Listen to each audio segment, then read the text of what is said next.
बीबी फातिमा खातून होते हुए, कमज़ोर होते हुए अबू बकर के सामने डट गईं कि मेरा हक फ़दक वापस करो। मगर अमीरुल मोमिनीन अलीउल मुर्तज़ा मर्द होते हुए और इतने बहादुर होते हुए अपना हक के खिलाफत वापस नहीं ले सके। सारी ज़िंदगी तकिए के खैमे में गुजार दी। फिर तो बीबी फातिमा ही बहादुर निकली अमीरुल मोमिनीन अलीउल मुर्तज़ा से। अच्छा, सवाल ये है कि बीबी फातिमा को क्या पड़ी थी शौहर से आगे बढ़ने की? जब शौहर मोहतरम तकिया करके बैठे हुए हैं अपना हक के खिलाफत छोड़कर, तो बीबी भी बैठ जाती। बीवी शौहर के ताबे होती है ना। और कहती कि मैं तो अबू बकर के दर का पानी भी ना पीऊँ कि उसने मेरे शौहर का हक गस्ब किया है, हक के खिलाफत। और वो पहुंच गई अपना हक लेने।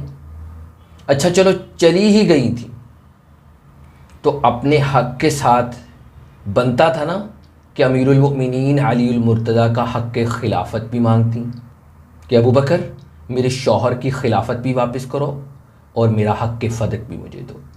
लेकिन बीबी फ़ातिमा सिर्फ अपना हक मांग रही हैं। यानी गोया नाउज़ बिल्ला बीबी फ़ातिमा मतलबी भी थी, खुद गर्ज भी थी और लालची भी थी। अमीरुल मोमिनीन अलीउल मुर्तज़ा का हक छीना ना अबू बकर ने, वो हक क्या था? खिलाफत। अमीरुल मोमिनीन अलीउल मुर्तज़ा खलीफा बनते अल्लाह का निज़ाम कायम होता, तो वो गुमराही तो ना फैलती जो अबू बकर और उमर के दौर में फैली। मोमिनीन अपना ईमान से हाथ तो ना धोते। यहाँ तो अल्लाह का मसला था, वो अल्लाह को भी भूल गई, अपने शौहर को भी भूल गई। बस वो फ़दक का बेजान टुकड़ा याद रहा।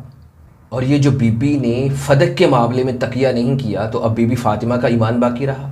क्योंकि अहले तशय्युअ के नज़दीक ला ईमान लिमन ला तक़ियत लहू, अब तो उनका ईमान ही बाकी नहीं रहा।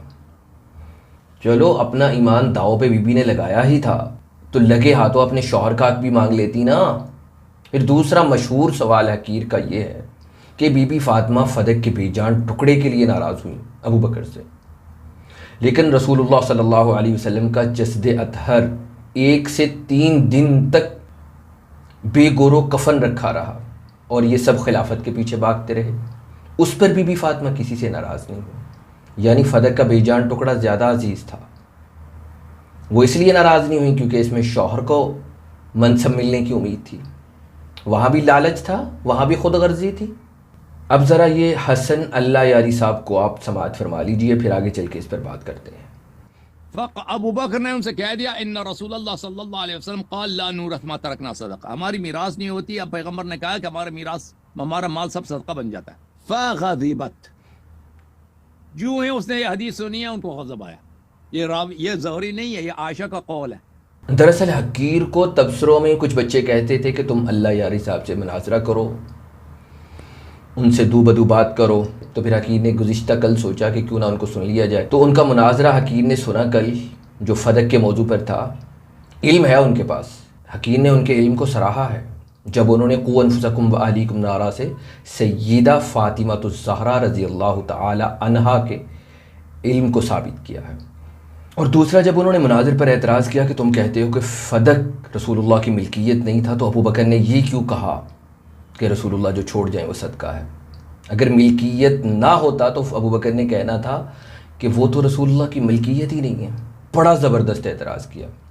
इससे यकीन ने अंदाज़ा लगाया कि हसन अल्लाह यारी साहब का मुताला है। बाकी रही उनसे मुनाज़रे की बात, तो हकीर आपको बताना चाहेगा कि अगर बिलफ़र्ज़ मुस्तक़बिल में हसन अल्लाह यारी साहब का हकीर से मुनाजरा हुआ, तो मुनाजरा तो बहुत दूर की बात है, वो मौजू ही नहीं लिख कर देंगे।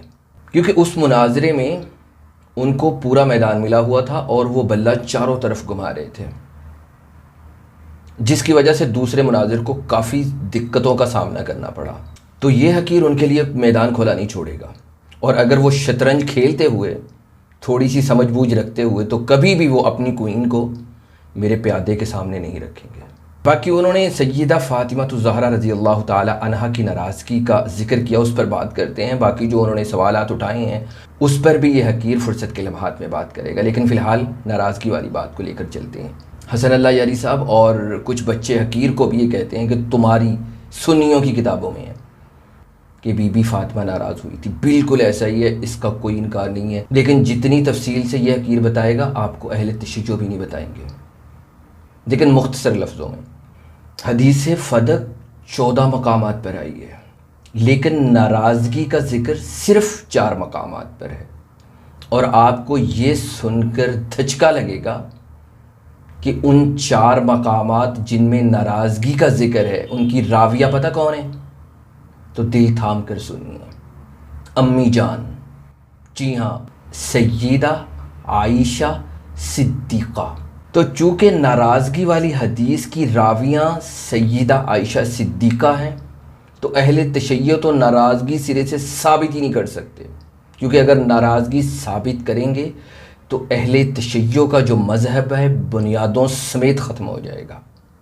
यह अहले तशय्यो इस बात को बखूबी समझते हैं। अलबत्ता एतराज़ कर सकते हैं तो सुन्नी एतराज़ कर सकते हैं। सुन्नियों को यह हकीर जवाब देना चाहेगा कि हज़रत अबू बकर सिद्दीक़ का सैयदा आयशा से सैयदा फ़ातिमा से बात ना करना, किसी रावी ने इसको नाराज़गी पर महमूल कर लिया और फिर उसके लिए लफ्ज़ नाराज़गी ले आए, और वही इमाम बुखारी ने आगे ऐसे ही लिख दिया। यह आपको बात बड़ी अजीब और हैरान कुन लग रही होगी और नाकाबिल यकीन भी। आप पूछेंगे ऐसे कैसे हो सकता है? ऐसा हो सकता है हुजूर, ऐसा हुआ है। आप सल्लल्लाहु अलैहि वसल्लम ने एक मरतबा गोशा नशीनी इख्तियार फरमाई, यानी तन्हा हो गए, तो सहाबाए किराम ने आपस में बातें करना शुरू कर दी कि रसूलुल्लाह सल्लल्लाहु अलैहि वसल्लम ने अज़वाज मुतहरात को तलाक दे दी।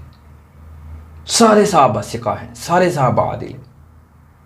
क़यास क्या कर रहे हैं, अंदाज़ा क्या लगा रहे हैं? आप सल्लल्लाहु अलैहि वसल्लम ने अज़वाज मुतहरात को तलाक दे दी। यहाँ तक कि अमीरुल मोमिनीन उमर फ़ारूक को आप सल्लल्लाहु अलैहि वसल्लम की खिदमत में पेश होना पड़ा।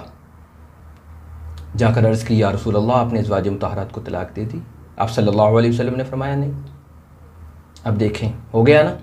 उन्होंने अंदाज़ा लगाया और इस अंदाज़े पर ये इबारत खड़ी कर ली कि आप सल्लल्लाहु अलैहि वसल्लम ने अज़वाज मुतहरात को तलाक दे दी, हालांकि तलाक नहीं दी थी। ऐसे ही अबू बकर और सैयदा फ़ातिमा के तर्के कलाम को, यानी बात ना करने को, किसी रावी ने नाराज़गी पर महमूल कर लिया और ऐसे ही उसको आगे रिवायत कर दी। अच्छा, एक और हकीर के जहन में सवाल उठ रहा है कि सैयदा फ़ातिमा तो ज़हरा रज़ी अल्लाह ताला अन्हा बात क्यों करेंगी अमीरुल मोमिनीन अबू बकर सिद्दीक़ से?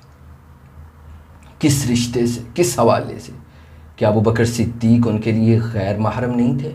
खुलासा कलाम यही है कि कोई भी मुझ जैसा जाहिल मुतलक, मुकम्मल अनपढ़, फासिक और बदकार भी ये कभी नहीं मानेगा क्या कि सैयदा फ़ातिमा हदीस सुनाने पर, रसूलुल्लाह का फरमान सुनाने पर नाराज़ हो गई। समझ आ रही बात? बल्कि वो तो सैयदा फ़ातिमा थीं। आम मोमिन, फासिक और बदकार को भी इस्लाम की बात बताई जाए ना, वो भी खामोश हो जाता है। ये सुन्नियों को समझा रहा हूँ कि अहले तशय्यो तो नाराज़गी साबित ही नहीं कर सकते। वो साबित करेंगे तो अहले तशय्यो का सारा मज़हब जड़ों समेत, बुनियादों समेत ख़त्म हो जाएगा। फिर इतने बड़े बड़े वाक़यात पर सैयदा फ़ातिमा नाराज़ नहीं हुई, फ़दक के बेजान टुकड़े के लिए नाराज़ हो गई। अकल में आती है बात ये? अहले तशय्यो लाखों रुपए लगाकर ज़ाकिरों की मनगढ़ंत और गुमराह कुन बातें सुनते हैं ना, फजूल किस्म की, जिनका ना सर होता है ना पाँव। ये हकीर आपको 3 खरब कुवैती दिनार की बातें मुफ्त में बता रहा है।